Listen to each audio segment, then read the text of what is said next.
সকালবেলায় উঠে আমি ব্রাশ করে তারপরে যখন খেতে বসবো তখন দিদি মনে করিয়ে দিল যে না তো এটা আমাদের বাড়ি। আর দিদি বললো কি তাহলে এক কাজ কর, সকালবেলা পাখিগুলো ডাকছে ওদেরকে খেতে দিয়ে দে। তো আমি কী করলাম, খিচুড়িগুলো ছিল শুকনো একদম কড়কড়া খিচুড়ি, একদম খুবই ভালো।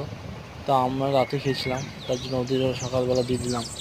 প্রতিদিন যেহেতু ওরা আমাদের বাড়িতে আসে ঝাঁকে ঝাঁকে, অন্য কোনো পাখি নয়, বুলবুলি পাখিটাই বেশি আসে আর শালিক পাখি।